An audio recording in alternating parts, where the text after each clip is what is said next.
Hello medical students, myself Pawan Koshi, senior physics faculty Byju's Aakash Kota. आज मैं आपके लिए इस उम्मीद से आया हूं कि हो सकता है कि आप लोगों की प्रिपरेशन मेडिकल 2024 के लिए बहुत अच्छी चल रही हो। उम्मीद है चल भी रही होगी, लेकिन फिर भी अब जो टाइम हमारे पास बचा है उस टाइम का सही यूटिलाइज कैसे किया जाए, मैं उसी के लिए आज आपके सामने प्रेजेंट हुआ हूं।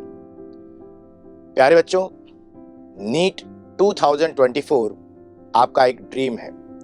इसे पूरा करने के लिए आप लोगों को कुछ डिसिप्लिन और कुछ टैक्टिक्स की आवश्यकता है।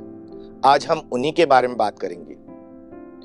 जैसा कई बच्चे मेरे सामने प्रेजेंट होते हैं और वो ये क्वेश्चन करते हैं कि सर फिजिक्स एक डिफिकल्ट सब्जेक्ट है जिसकी वजह से हमारा स्कोर किसी भी एग्जाम में उस लेवल तक नहीं पहुंच पाता जो हम डेस्परेटली चाहते हैं। तो हम फिजिक्स की प्रिपरेशन किस तरह से करें सो हमारा गोल अचीव हो जाए।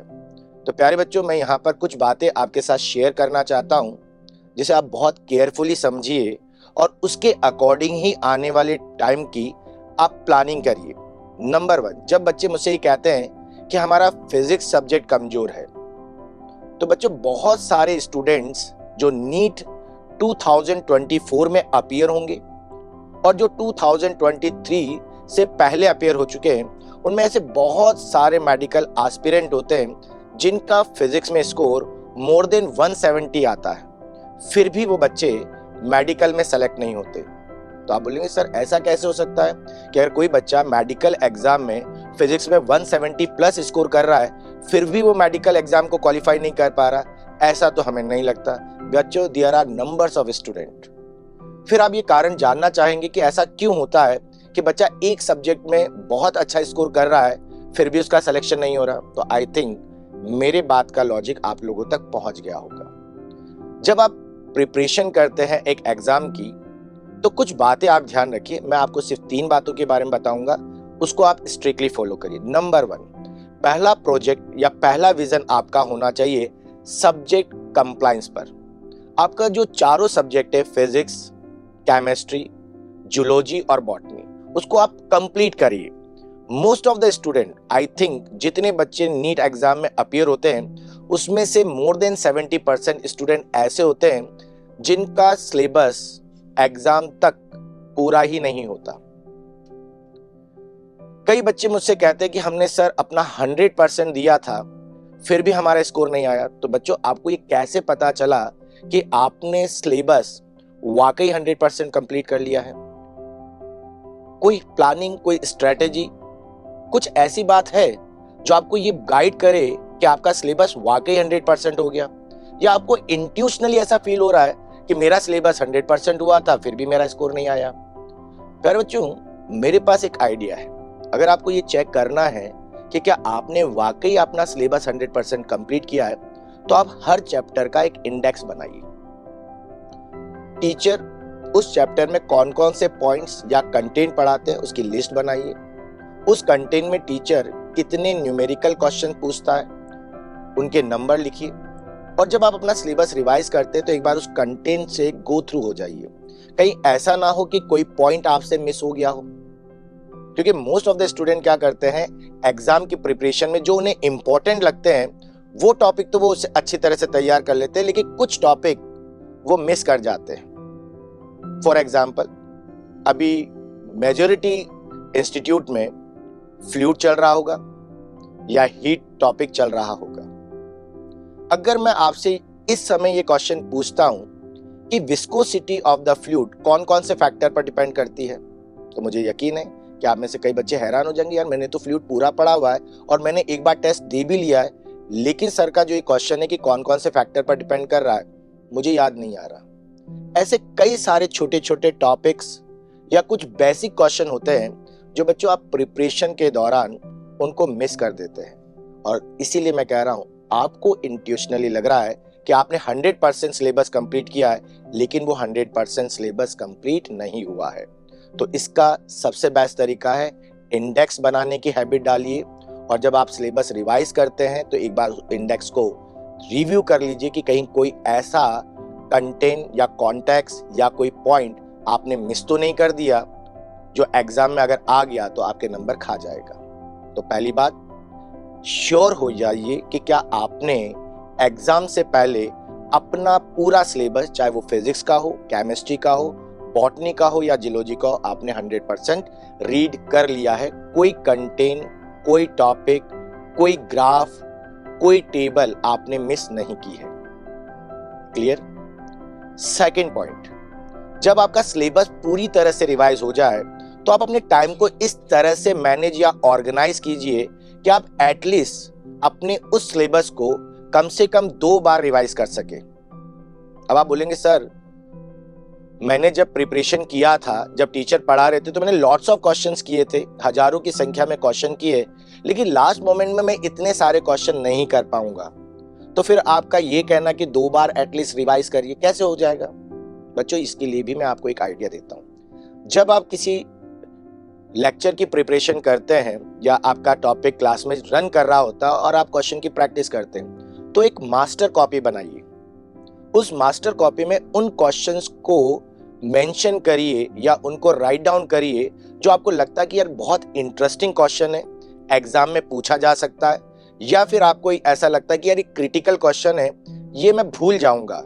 उस क्वेश्चन को उस मास्टर कॉपी में रखिए और कोशिश करिए पर चैप्टर उसमें 30 से ज्यादा क्वेश्चन ना हो। इससे होगा ये कि जब आप क्वेश्चन रिवाइज करेंगे या अपना सब्जेक्ट रिवाइज करेंगे तो आप उस मास्टर कॉपी से ही सबसे पहले क्वेश्चन सॉल्व करेंगे। तो अगर आप वो क्रिटिकल क्वेश्चन, इंटरेस्टिंग क्वेश्चन जो आपको बिलीव है ये एग्जाम में आ सकते हैं, अगर वो आपने प्रिपेयर कर लिए, जो 30 क्वेश्चन है जो आप बहुत आराम से कर सकते हैं, तो आप सिलेबस को बहुत फास्ट रिवाइज कर सकते हैं। और एक बार वो मास्टर कॉपी के क्वेश्चंस आपको अच्छी तरह से प्रिपेयर हो जाए, उसके बाद आपको जो क्वेश्चंस की प्रिपरेशन करनी है, अगर आपके पास टाइम है तो आप उस टाइम बीइंग में उन क्वेश्चंस की प्रिपरेशन करिए। तो पहला आइडिया क्या था? इंडेक्स बनाइए। दूसरा आइडिया कि 2 बार एटलीस्ट रिवाइज करना है, तो उसके लिए एक मास्टर कॉपी अभी से बना लीजिए, क्योंकि लास्ट टाइम पर जब आपके मान लीजिए 7 डेज या 10 डेज ही एग्जाम के रहेंगे तो आप पैनिक होंगे कि मैं कौन कौन से क्वेश्चन पढूं, कौन कौन से क्वेश्चन छोड़ूं। तो आप में घबराहट आएगी, आप स्ट्रेस फील करेंगे, आपके अंदर फियर जनरेट होगा। तो वो मास्टर कॉपी उन सारे फियर्स को, सारी स्ट्रेस को एक ही स्ट्रोक में आपके माइंड से वॉश आउट कर देगी। तो वो मास्टर कॉपी बनाइए बच्चों, ये आपके लिए बहुत सही साबित होने वाली है। अब आती है थर्ड बात, अगर आपका सिलेबस आपने पूरी तरह से रिवाइज किया है, कंप्लीट किया है, तो आपको अंदर से ही फील होने लगेगा नाउ अब मेरा पेपर बहुत अच्छा जाने वाला है। जब ये गुड फील आपके अंदर आने लगे तो बच्चों समझ जाइए आपका फ्यूचर सेफ है और आज सक्सेसफुल कैंडिडेट बनने वाले हैं। तो जब तक अंदर से फील ना आए कि आपका पेपर बहुत अच्छा जाएगा, क्योंकि आप 100% श्योर हैं, आपने अच्छी तैयारी करी है, ऑर्गेनाइज वे से तैयारी की है, तो I believe you will be the next candidate who make a history. इसके अलावा कई बच्चे बोलते हैं सर हमसे टाइम मैनेज नहीं हो पाता। तो प्यारे बच्चों, मेरी एक एडवाइस है, ये मेरी पर्सनल एडवाइस है, बहुत सारे स्टूडेंट्स को काफी सालों से पढ़ाते हुए जो मैंने फील किया है। जब आप सेल्फ स्टडी करते हैं या घर पर स्टडी करते हैं, तो मैंने कई बच्चों को ये बोला भी है कि आप अपना स्टडीज का एक पैटर्न बनाइए।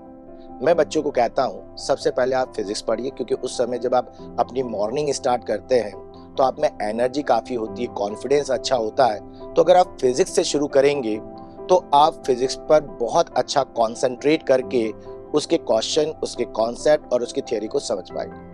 उसके बाद एक गैप लीजिए, फिर उसके बाद आप केमिस्ट्री पढ़िए, फिर उसके बाद एक गैप लीजिए, उसके बाद आप जियोलॉजी पढ़िए, उसके बाद गैप लीजिए और उसके बाद बॉटनी पढ़िए। ये मेरा मानना है कि इस साइकिल में हमारी सेल्फ स्टडी होनी चाहिए। लेकिन जब एग्जाम लिखा जाता है, जब मैं एग्जामिनेशन हॉल में होता हूं, तो मुझे सबसे पहले बॉटनी करनी चाहिए, फिर जियोलॉजी करनी चाहिए, फिर केमिस्ट्री करनी चाहिए और लास्ट में फिजिक्स करनी चाहिए।